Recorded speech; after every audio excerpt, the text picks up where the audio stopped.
know how to play Neuroshima Hex. We're going to take a look at it in our patented point-counterpoint review. Because Mike and I agree about the game, I'm going to roll to see who will argue for it and who will argue against. If it's even, I'll take the pros, and if it's odd, he will.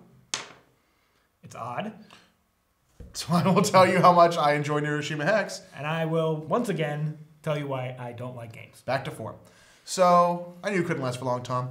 What I like about Neuroshima Hex is that it's got such a different combat system. I feel like the strategy in Neuroshima Hex is unlike any other game I've played. It's not like, positioning in Summoner Wars or positioning in Nexus Ops. It's uniquely its own because you're constantly looking about who's going to be attacking what and when. So there's a constant kind of interplay between the units, the nets, the initiatives. You're constantly trying to get damage on your opponent's headquarters, but you're also trying to make sure that you have your high initiative units take out their high priority targets. So that three-phase structure, the three stages of the different initiative, really I think works well in the game. It really gives the game a sense of kind of interplay, a sense of rock, paper, scissors combat to it. Yeah. I also like that, of course, there are no dice. You know how me and dice just do not get along. So this one does a really nice job of that. Kind of like Dungeon Command, you simply apply the damage, if the attack makes it through. I really like that. There's no sort of random elements to it. You know going into any battle exactly what's going to happen. You can just foresee it. But at the same time, because you don't know when a battle's going to occur, leading up to a battle, there's a lot of kind of guessing and kind of hedging your bets about where things are going to shake out. Yeah, that's really the first bad thing I have to say about it is that you don't know when battles are going to happen. It makes it so hard to predict, I guess, where you need to place things. So you can judge the board at any given time and say, well, if there's a battle right now, I should do this, this, and this. But you don't know when that's going to happen. How many battle tiles does each deck get? 4? It varies. Oh, it varies. So, it's just too unpredictable in the battle, like when battles can come. The other aspect of that is if you get an unlucky draw and you're only pulling actions or module tiles, you're not even involved in combat. You don't get to do anything. You can't even get your footing. Yeah. Yeah, I mean, to add to that, I also think that the nets are really broken. The factions that have the nets have a distinct advantage. Being able to net the base is really the problem. The fact that you can net the other player's headquarters and make it so that they don't make any attacks in any direction really limits it. But other than that, I feel like the abilities are pretty unique. The factions feel a little samey. Blue and yellow kind of get mixed up in my head, but the abilities are pretty cool. For instance, on Moloch, the clown can call down an airstrike as per the tile. That's pretty cool. The Gauss cannon can fire kind of a penetrating beam all the way down the line through units. There are units that kind of have an evocative tank feel to them. It has armor and toughness, but no weapons whatsoever. So the units kind of fill different roles. They feel like they're all they're not really evocative, but they feel like they all have kind of a niche placement. They all have kind of a role in your larger faction army. So I really like that about it. The modules, being able to steal other players' modules for like the mother box, things like that. I just feel like the abilities are pretty cool on the units. Yeah, they're pretty cool, but you don't really get to maximize using them. You're really just dependent on, you get to draw your 3, you discard 1 and use 2. And each turn, you're really only dealing with those 2. You get to activate whatever abilities on guys you have out. Those are sometimes neat. So like dropping the bomb, that's probably why that one stands out, because he's always on the board waiting to do that.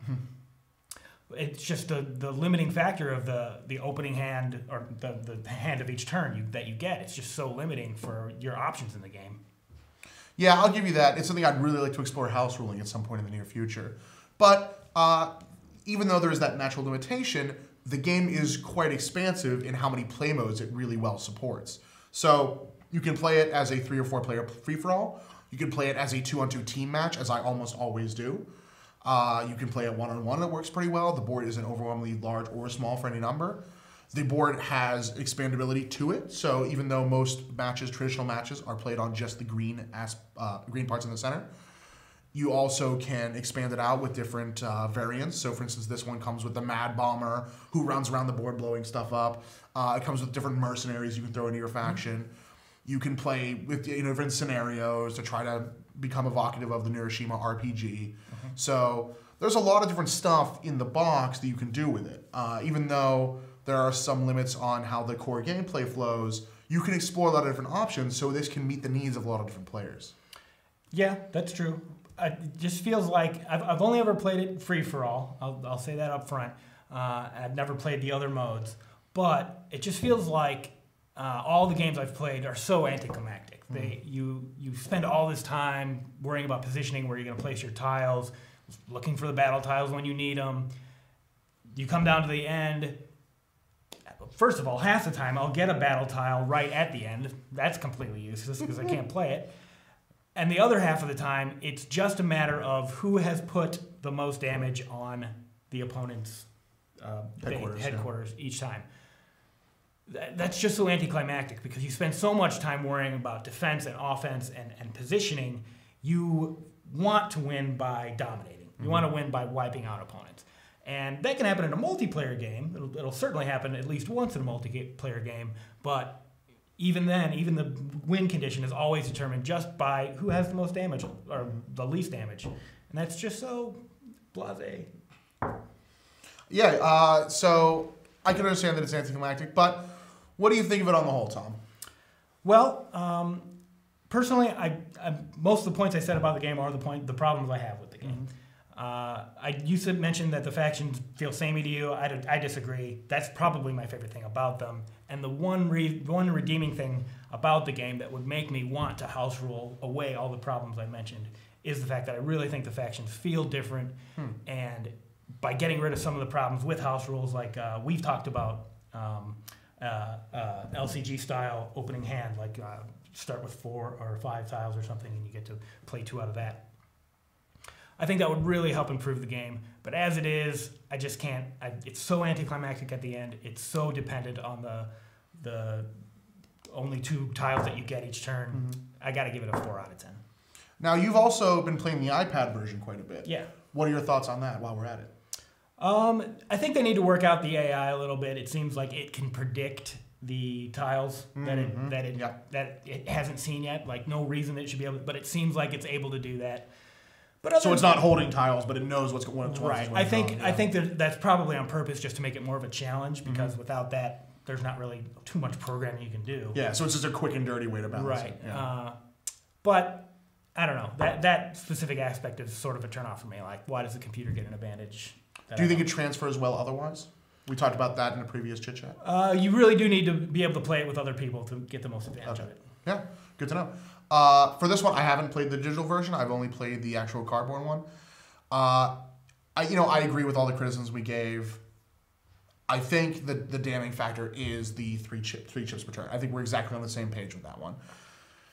Like I said, I have played this one actually kind of a lot. I have enjoyed it. I think it does get a lot better in team play. I think 2v2 does give it a big boost. You usually do end up eliminating one of the headquarters, which ends the game. So that we don't have the anticlimactic piece, but still, for a game that has this much meat to it and this much kind of potential planning to it and this much really potential. That's the word that I think of with this game. It's all potential because there's so many cool elements to it.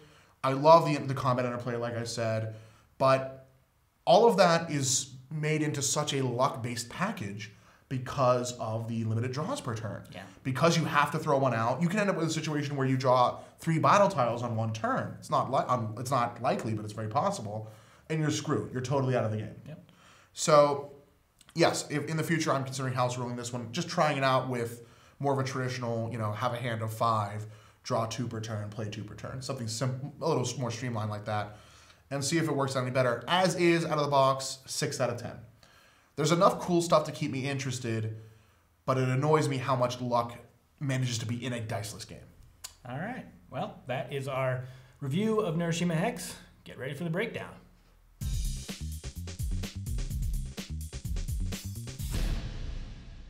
This is a breakdown of Neuroshima Hex.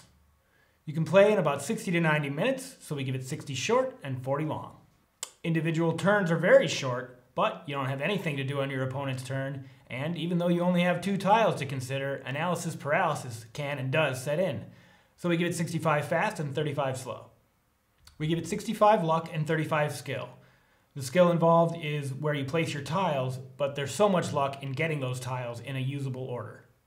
We split strategy and tactics at 50-50, but it depends on the emphasis you give to placing tiles each turn or looking forward to battles as to whether you use one or the other. A perfect 100 for interaction, because every action has some effect on the other players. We give it 15 immersion because of the descriptions on the faction cards, and the game does sort of feel like a gang turf war, but there's not much else to the theme or to the story, so we give it 85 abstraction.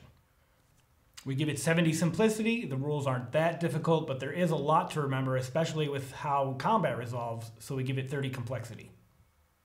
We give it 60 portability and 40 grandeur. It comes in an average sized box, but it doesn't take up all that much table space. We give it 25 completeness because you can play it a few times before that starts to grow stale, but you're eventually going to want new factions and new abilities, so we give it 75 expandability. For our trophy scales, we give it 4 trophies and originality because it's a unique blend of combat and tile placement. For value, we give it 3 trophies. It is a moderately high price, but the quality components make it worthwhile. Mike gives it a 6 out of 10, Tom gives it a 4 out of 10, and that is the breakdown of Nurashima Hex.